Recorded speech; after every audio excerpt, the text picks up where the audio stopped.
May isang babaeng 108 taong gulang na naliligo araw-araw sa gatas upang manatiling makintab at makinis ang kanyang balat. Pagkatapos maligo, ibinibigay niya ang gatas sa mahihirap na nasa kalsada upang inumin. Hindi alam ng mga ito na iyon pala ay tubig liguan ng matanda. Kinukuha ng babae ang mga dalagang kabataan at ninanakaw ang lakas ng kanilang katawan, kaya muli siyang nagmumukhang bata habang ang mga babae ay bigla namang tumatanda. Nagsimula ito nang may luma siyang karwahe hanggang sa makita siya ng isang hari na ang pangalan ay Kaiser.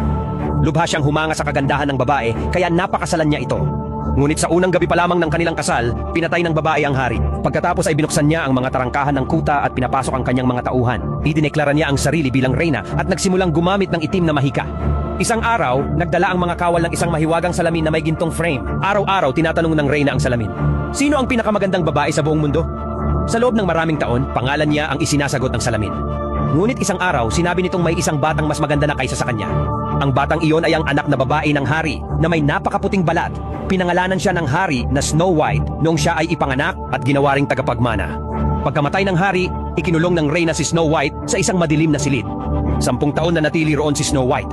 Samantala, lumaganap ang taggutom sa buong kaharian, ngunit patuloy pa rin ang reyna sa pagligo ng gatas araw-araw. Hanggang isang araw, sinabi ng salamin na kung nais ng reyna na manatiling bata magpakailanman, kailangan niyang kunin ang puso ni Snow White at kainin ito.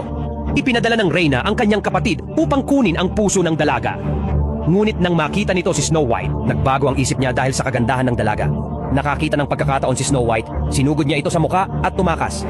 Pinalibutan siya ng mga kawal, ngunit tumalon siya sa kanal at napunta sa dagat.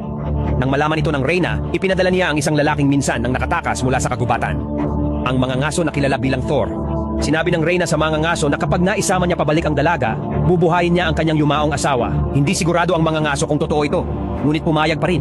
Di nagtagal, natagpuan niya si Snow White sa kagubatan. Nang kunin ng kapatid ng reyna ang dalaga, tumanggi ang mga ngaso, kaya nauwi ito sa alitan. Nagpasya ang mga ngaso na ilabas si Snow White mula sa nakakatakot na kagubatan. Sa daan, hinaharap niya ang isang napakalaking halimaw at nasugatan siya.